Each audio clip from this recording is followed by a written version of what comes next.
Santa Dorothea dan Theophilus Martir. Cerita kuno yang berbau legenda tentang buah-buahan dan bunga dari Santa Dorothea mengingatkan kita akan anugerah-anugerah yang kita terima dari jasa dan pengantaraan para orang kudus. Makin lama makin menjadi kebiasaan bahwa sejak zaman Santo Stefanus Martir, para martir berdoa bagi musuh-musuhnya supaya bertobat.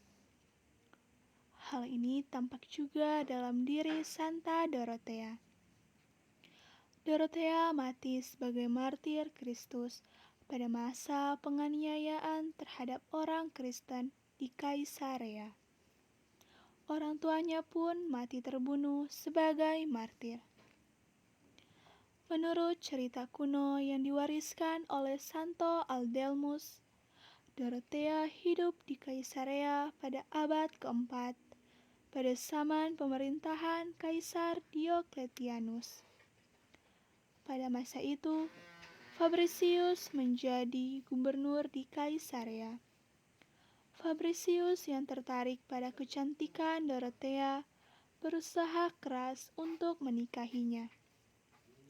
Dorothea yang sudah beriman Kristen dengan tegas menolak keinginan sang gubernur yang kafir itu. Gubernur Fabricius mengutus 2 orang wanita untuk membujuk Dorothea agar menerima lamarannya. Namun Dorothea tak bisa digoyahkan pendiriannya. 2 wanita itu pun bahkan tersentuh hatinya menyaksikan keteguhan iman Dorothea. Dan akhirnya mereka bertobat dan menjadi Kristen. Akhirnya Dorothea dipanggil oleh Fabricius, diancam akan disiksa dan dibunuh. Di hadapan Fabricius, Dorothea dengan tegas menjawab, "Segeralah bunuh aku, agar secepatnya aku memuji Tuhanku di surga."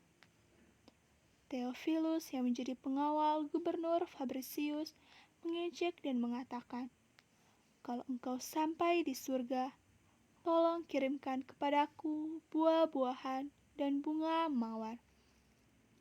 Pada waktu yang telah ditentukan, seorang algojo memenggal leher Dorothea dengan pedangnya. Seketika itu juga, wafatlah Dorothea sebagai martir Kristus yang jaya.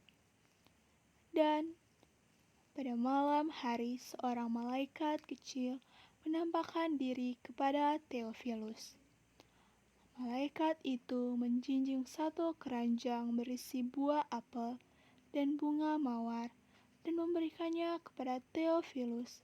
Katanya, "Hai Theophilus, inilah kiriman dari Dorothea untukmu." Melihat hal itu, takutlah ia. Kemudian ia bertobat dan menjadi Kristen. Bahkan malaikat itu berpesan, "Engkau ditunggu Dorothea di surga." Tak lama kemudian, Theophilus juga ditangkap dan dibunuh di tempat yang sama. Jenazah Dorothea kemungkinan disimpan di dalam sebuah gereja di Roma, di mana namanya tertulis.